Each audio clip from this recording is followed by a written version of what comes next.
Do you feel a shiver up your spine from fear? Yes, it's another story from the Nightshade Diary.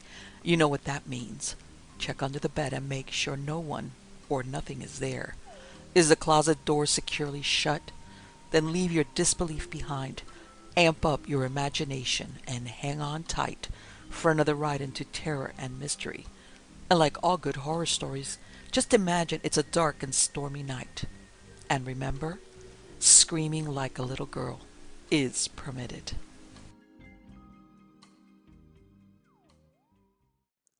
Horace Gunn, Ghost Hunter. This is a story from 1891. The little hamlet of Oakville, lying 7 or 8 miles east of Statesboro, Georgia, the Savannah River, is much agitated at present over a ghostly sensation which appears to be more substantial than is usual with such excitements, to use a paradoxical expression. About 3 weeks ago, the family of a small farmer named Walsingham began to be annoyed by certain disturbances in their household matters, which they at first attributed to the malice or mischievous propensity of some outsider. These disturbances generally took the form of noises in the house after the family had retired and the light was extinguished, continual banging of the doors, things overturned, the doorbell rang, and the annoying of the house dog, a large and intelligent mastiff. It was the conduct of this animal that first caused the Walsinghams to believe there was something more in these occurrences than appeared on the surface, though they were reluctant to attach any supernatural significance to them, being a family of education, practical persons, and avowed skeptics on the subject of spooks, etc. Don Caesar, the mastiff, would be seen to start suddenly from a nap and run at full tilt as if from someone, or start suddenly back while walking leisurely down a path, as if he again met with someone. But he soon lost his temper and varied the specific proceedings by snarling at every door, as if he expected an enemy to enter, and often drawing back with threatening bark and displaying fangs to warn his unseen annoyer from him. One day he was found in the hallway, barking furiously and bristling with rage, while his eyes seemed directed to the wall just before him. At last he made a spring forward with a hoarse yelp of ungovernable fury, only to fall back as if flung down by some powerful and cruel hand.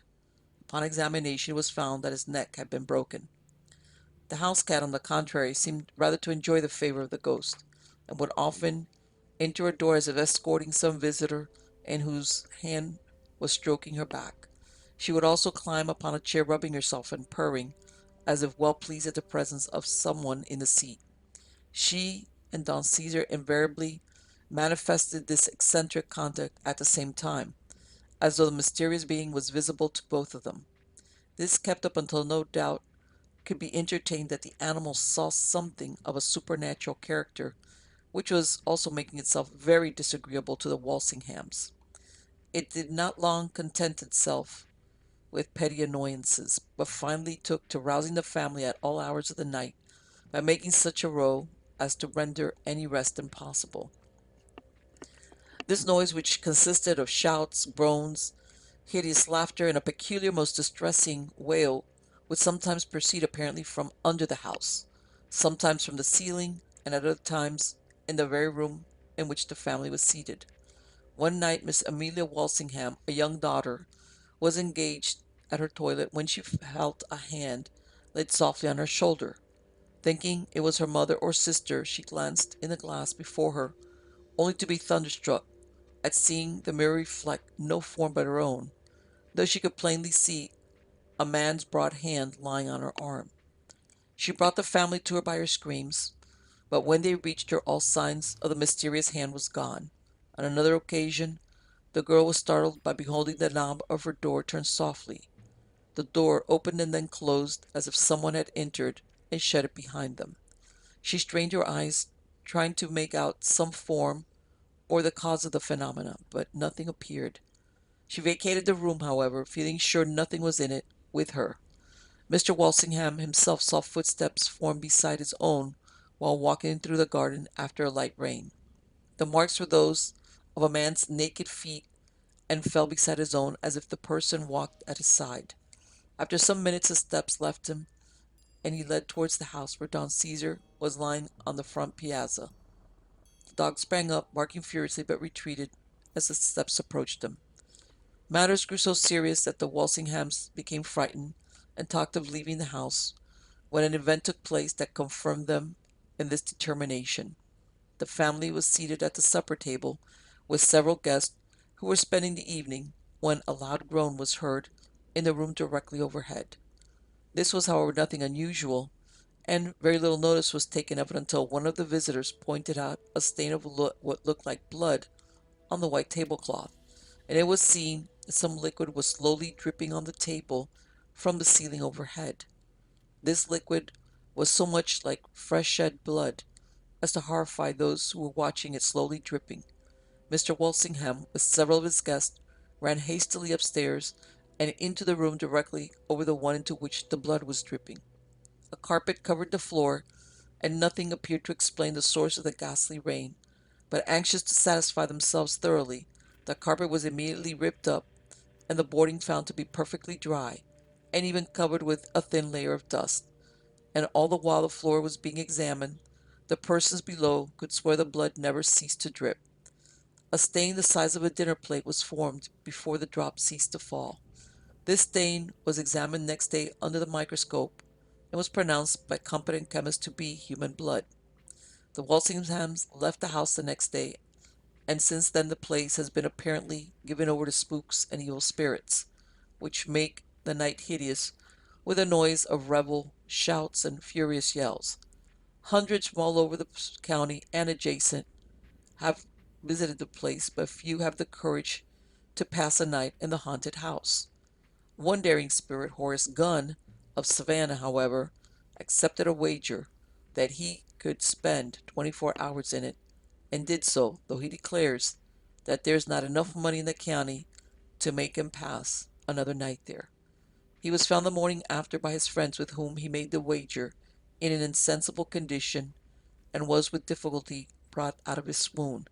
He has never recovered from the shock of his terrible experience, and is still confined to his bed suffering from nervous prostration. His story is that shortly after nightfall he endeavored to kindle a fire in one of the rooms and to light the lamp which he had provided himself, but to his surprise and consternation found it impossible to do either. An icy breath, which seemed to proceed from some invisible person at his side, extinguished each match as he lighted it. At this particular terrifying turn of affairs, Mr. Gunn would have left the house and forfeited the amount of his wager, a considerable one, but was restrained by the fear of ridicule and of his story not being believed in. He seated himself in the dark with the calmness he could, and awaited developments. For some time nothing occurred, and the young man was half dozing when, after an hour or two, he was brought to his feet by a sudden yell of pain or rage that seemed to come from under the house. This appeared to be the signal for an outbreak of hideous noises all over the house. The sound of running feet could be heard scurrying up and down the stairs, hastening from one room to another, as if one person fled from the pursuit of a second. This kept up for nearly an hour, but at last ceased altogether, and for some time Mr. Gunn sat in darkness and quiet, and had about concluded that the performance was over for the night. At last his attention was attracted by a white spot that gradually appeared on the opposite wall from him. This spot continued to brighten until it seemed a disk of white fire, when the horrified spectator saw that the light emanated from and surrounding a human head, which, without a body or any visible means of support, was moving slowly along the wall at about the height of a man from the floor. This ghastly hand appeared to be that of an aged person, though whether male or female it was difficult to determine. The hair was long and gray and matted, together with dark clots of blood, which also issued from a deep, jagged wound in one temple. The cheeks were fallen in, and the whole face indicated suffering and unspeakable misery. The eyes were wide open and gleamed with an unearthly fire, while the glassy balls seemed to follow the terror-stricken Mr. Gunn, who was too thoroughly paralyzed by what he saw to move or cry out. Finally, the head disappeared, and the room was once more left in darkness. but the young man could hear what seemed to be half a dozen persons moving about him, while the whole house shook as if rocked by some violent earthquake.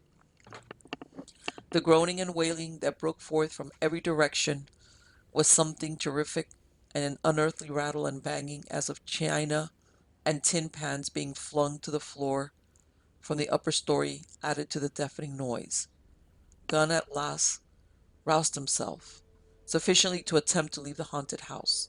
Feeling his way along the wall in order to avoid the beings, whatever they were, that filled the room, the young man had nearly succeeded in reaching the door when he felt himself seized by the ankles and was violently thrown to the floor. He was grasped by icy hands, which sought to grip him about the throat. He struggled with his unseen foe, but was soon overpowered and choked into insensibility. When found by his friends, his throat was black with the marks of long, thin fingers armed with cruel, curved nails.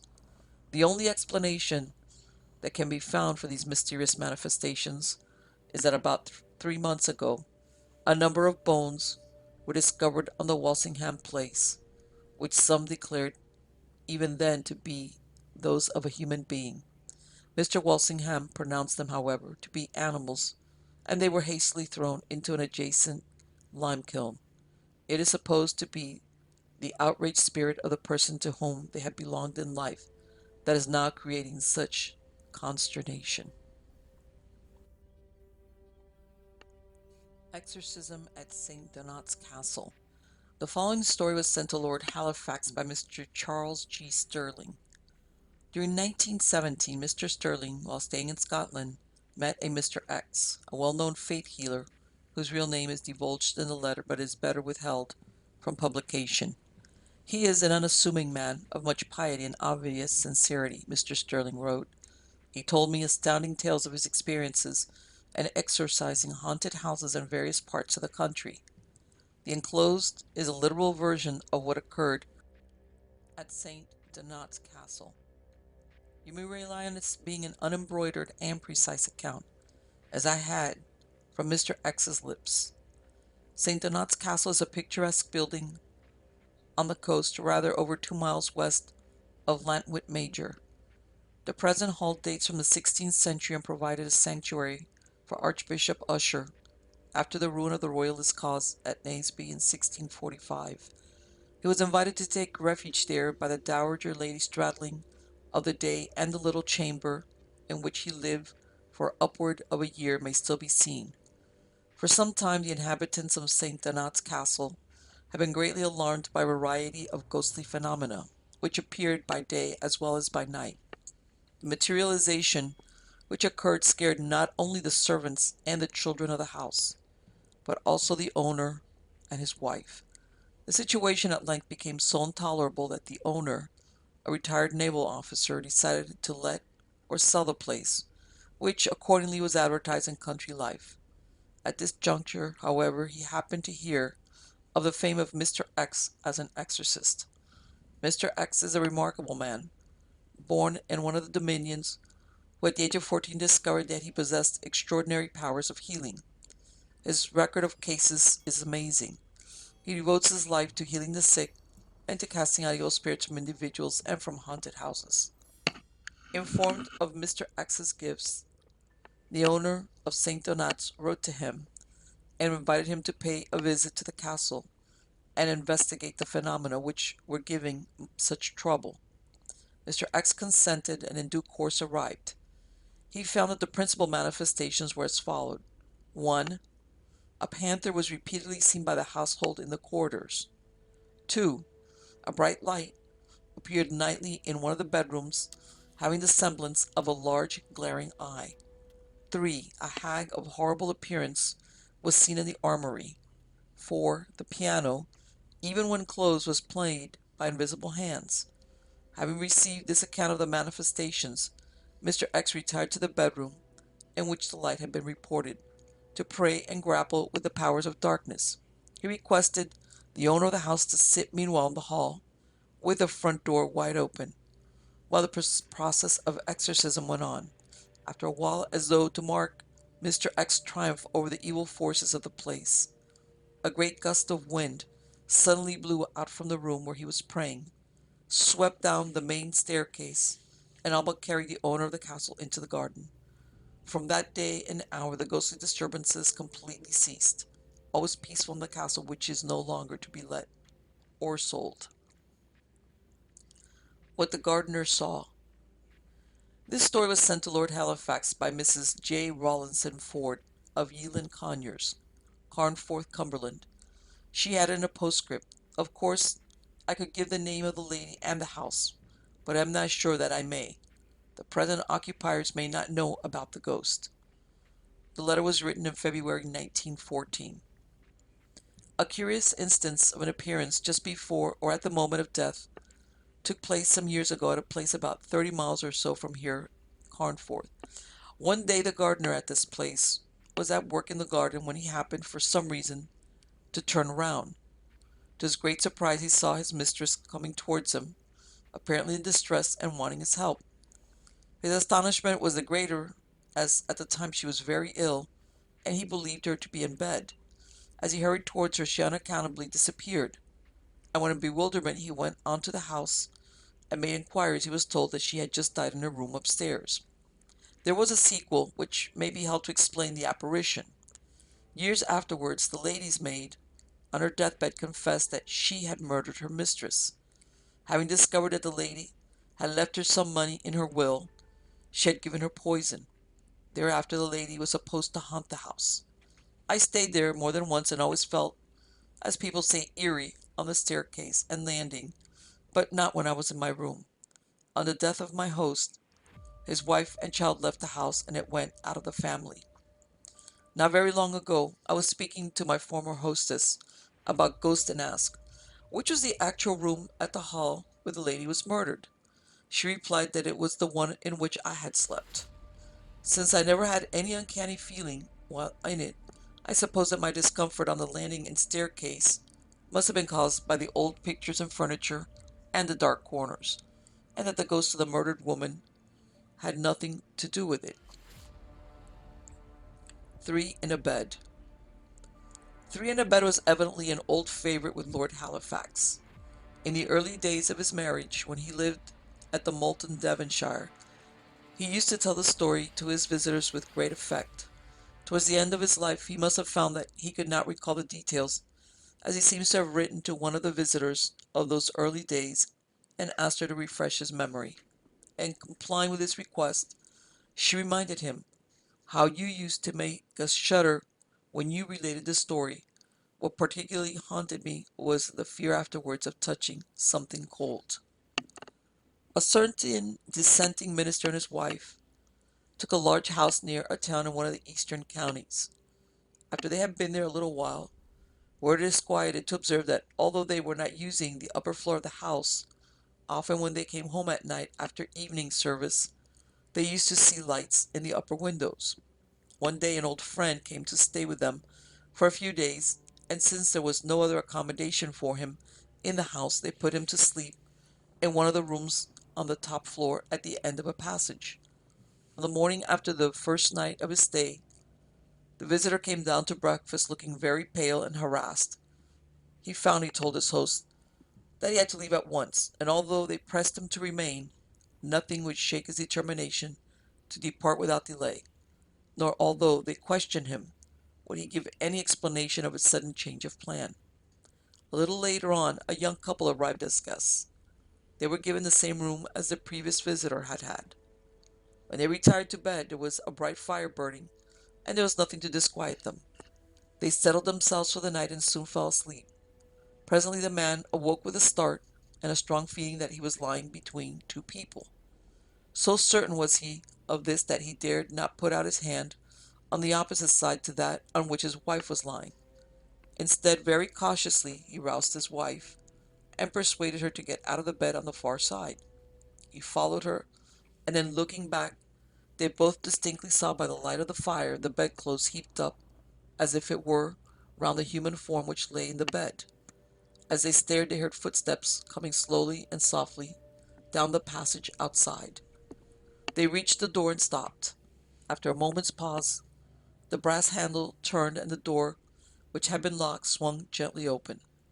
The unfortunate couple hid their eyes in terror, so they saw nothing of what immediately followed. But they heard the footsteps pad softly across the room. There was silence and then a dreadful gurgle, and looking at the bed once more, they saw the clothes twitched right off it onto the floor. Once more the footsteps retreated to the door and died away down the passage. The rest of the night was spent in fear and watchfulness, and when next morning the maid arrived with their hot water, the door was still locked.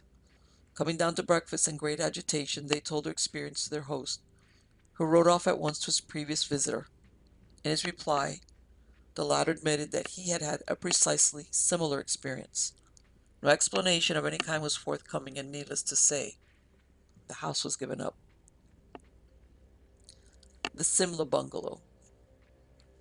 The story of the Simla Bungalow was sent to Lord Halifax in 1925 by his sister, Mrs. Dundas, who had it from her granddaughter in India. The other day, while I was staying with friends at Simla, I met a very charming Mrs. Giles. She had been a Miss Fordyce, and before marriage had lived up there with her mother and stepfather in a house now occupied by an American doctor. It was an old building, and after a little while they began to have complaints of nocturnal disturbances.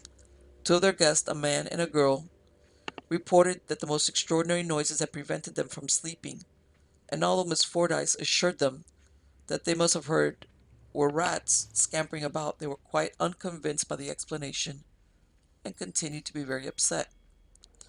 A little afterwards, Miss Fordyce and her mother, who was not at all well at the time, were alone in the house. One night Miss Fordyce was awakened by the agonized whimpers of her fox terrier, which always slept near her bed. The dog jumped up onto the eiderdown and seemed to be trying in terror to crawl under it.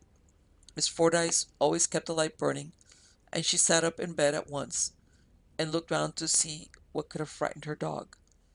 The room, as is quite usual in India, was an inner one, with a dressing room leading out of it. The dressing room door was open, and looking through it she saw standing on the step in the outer doorway an old man leaning upon a stick and staring at the floor.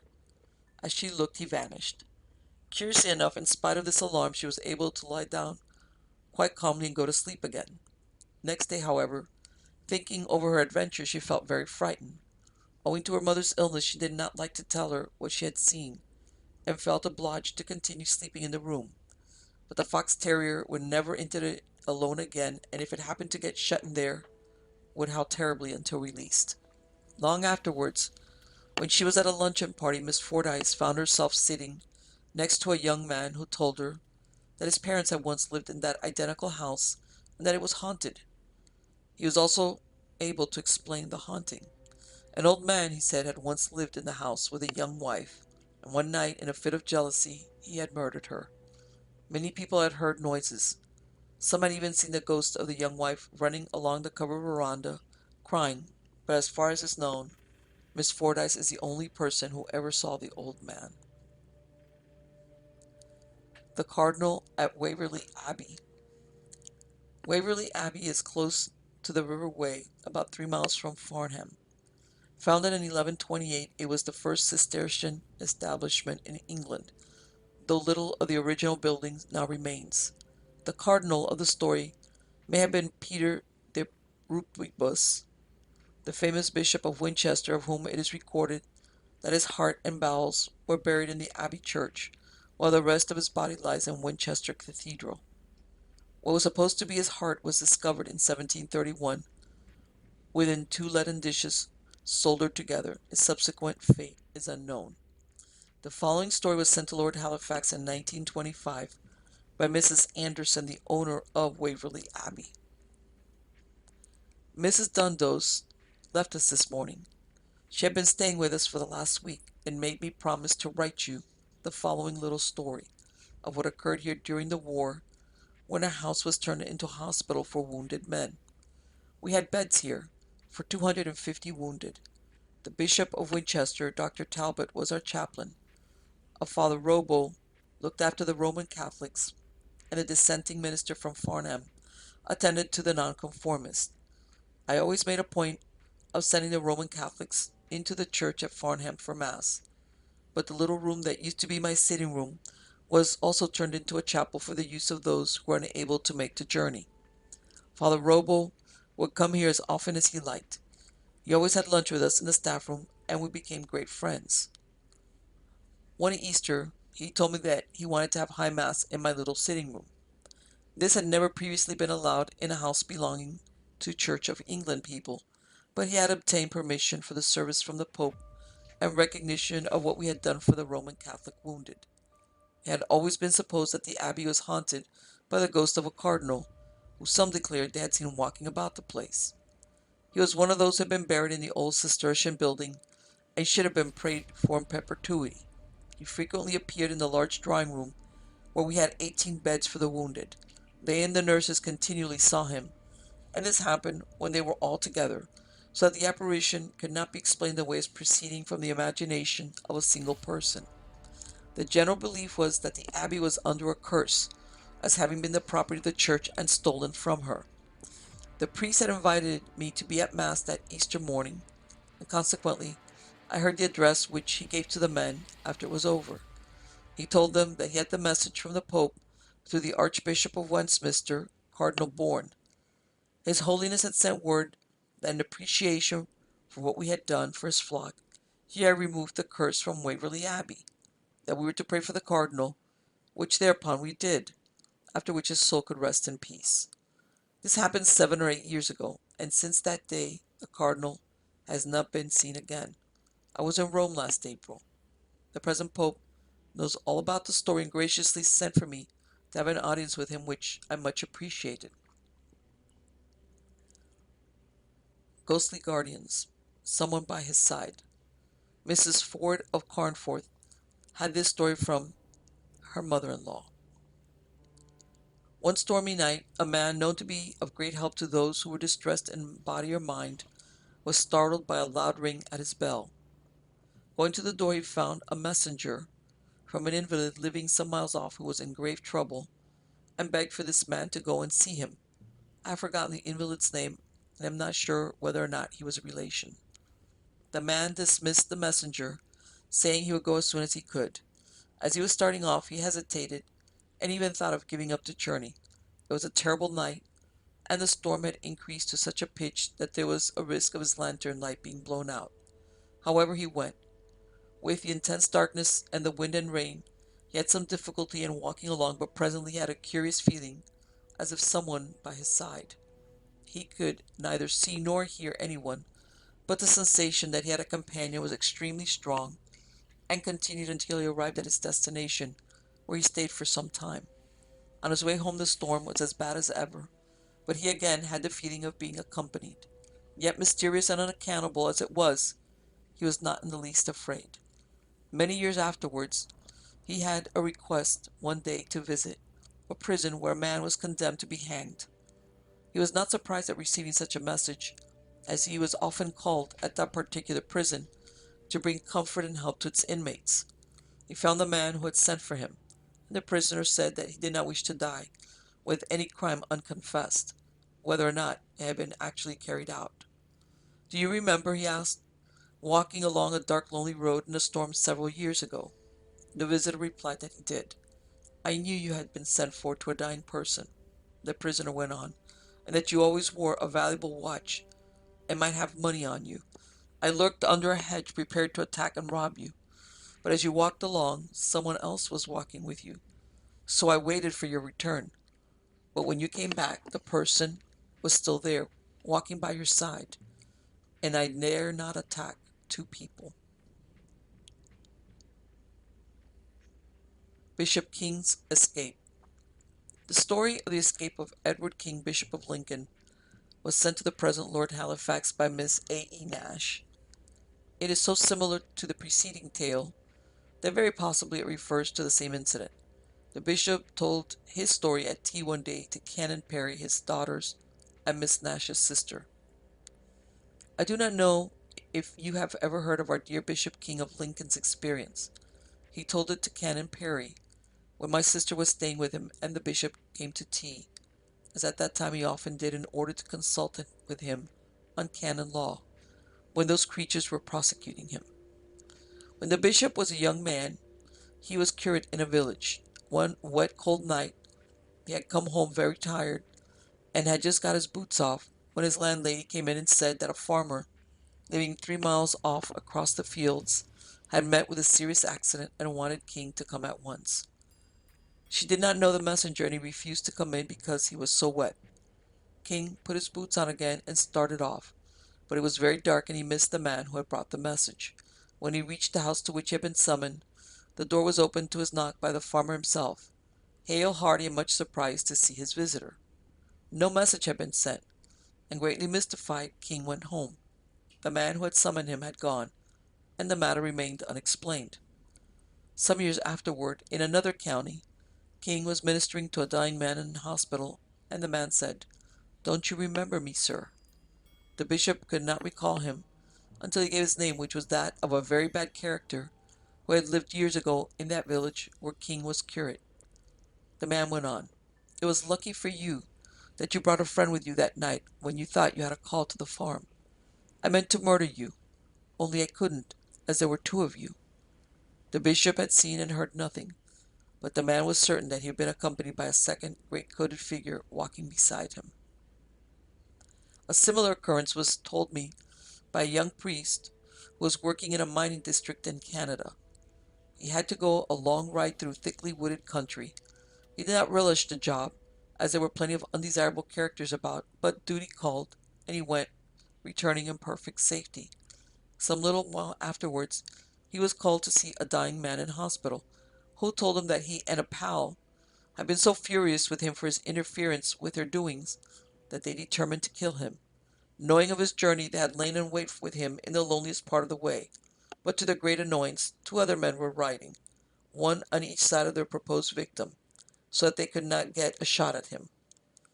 Like Bishop King, the priest thought that he was alone.